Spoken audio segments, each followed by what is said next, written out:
on a une femme qui témoigne. Bonjour Hélène, merci d'être avec nous. Bonjour Brigitte, bonjour Vincent. Bonjour Hélène.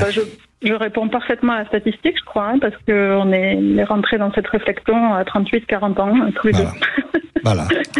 Donc on ne déroge pas aux règles. Voilà. Oui, la vasectomie, chez moi, c'est une très longue histoire, en fait, juste rapidement pour raconter. Je vous en prie, mais prenez votre temps, Hélène.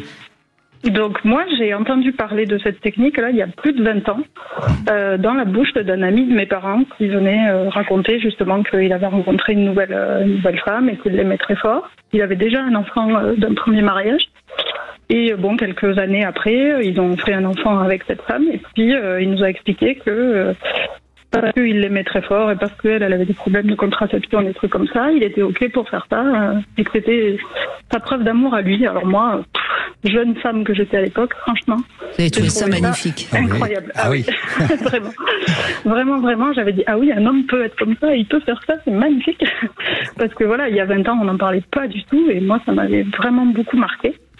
Et après, du coup, moi, j'ai fait ma vie de jeune femme. On a eu beaucoup de mal à faire... donc, j'étais avec mon mari depuis plus de 20 ans.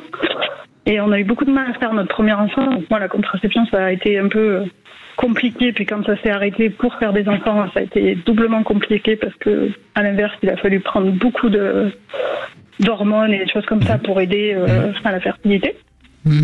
Donc après nos 2 enfants, parce que la deuxième bien sûr est arrivée hyper facilement, c'est bizarre comme la machine ne saurait pas. Après notre deuxième enfant, du coup, il a fallu que je pense à une contraception et là, voilà, j'ai pas du tout voulu reprendre des pilules ou quoi que ce soit pour les hormones, c'était vraiment impossible à envisager.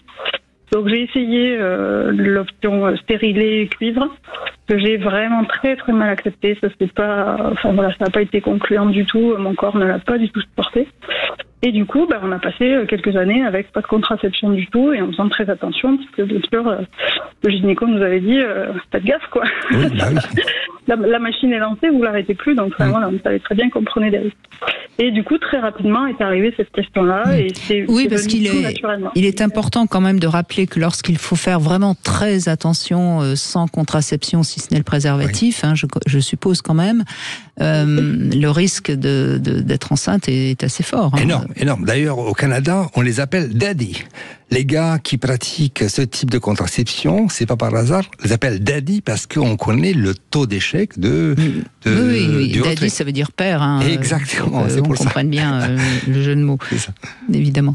Et donc c'est vous qui en avez parlé à votre mari ou c'est lui qui... Non, je pense qu'on en avait déjà parlé même avant d'avoir des enfants. Ça faisait partie un peu de la suite logique de notre vie et de ce plan de contraception, entre guillemets. C'est que pour lui, c'était OK, sur le principe. Et puis voilà, quand on a eu donc nos 2 enfants et qu'on était tous les deux d'accord pour dire qu'on n'en voulait plus, ça a été très naturel pour lui de dire oui, on va y réfléchir. Pas de souci, on l'a pas fait tout de suite après notre deuxième enfant.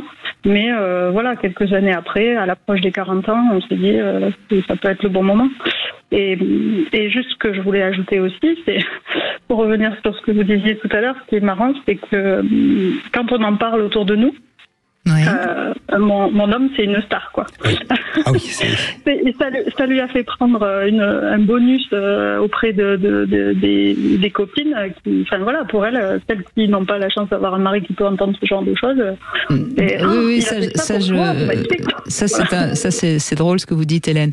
Et est-ce que vis-à-vis des hommes, quelles sont les réactions des hommes face à un homme qui a fait une vasectomie, Hélène ou Vincent, qu'est-ce que vous diriez?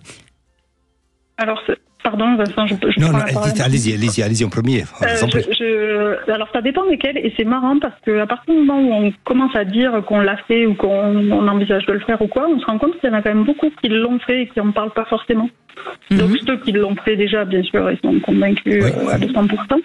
Et ceux qui ne l'ont pas encore fait, a priori, ne le feront pas. Enfin, je ne sais pas comment vous dire. C'est ça, tout à fait. Vous avez parfaitement résumé.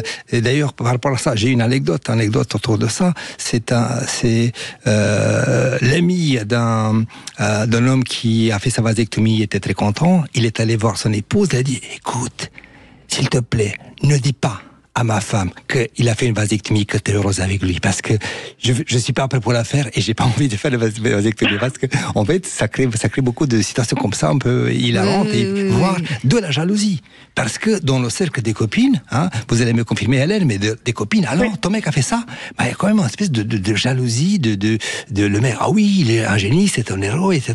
C'est vraiment un regard très intéressant. La vasectomie, lorsqu'on prononce le mot vasectomie, c'est jamais anodin. Il y a toujours une réaction. On est pour ou contre, mais c'est jamais neutre. Il n'y a pas d'entre-deux. Il n'y a pas d'entre-deux, tout à fait. Oui, c'est intéressant, comme quoi c'est héroïque encore aujourd'hui.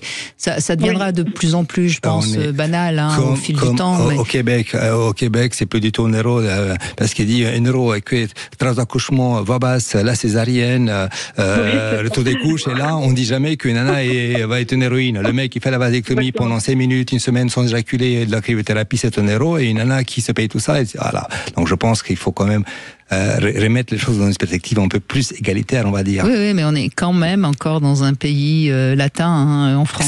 Ça avance. Ça bouge, oui. Ça bouge beaucoup. Ça bouge beaucoup, mais ça reste. Il y a encore quelques réminiscences. Oui, allez-y, Eliane. C'était un peu pareil, je trouvais, au moment de notre parcours PMA, avant de rentrer dans ce parcours-là, tous les examens qu'on fait, etc., je trouvais que les examens pour les femmes étaient hyper intrusifs, très vite.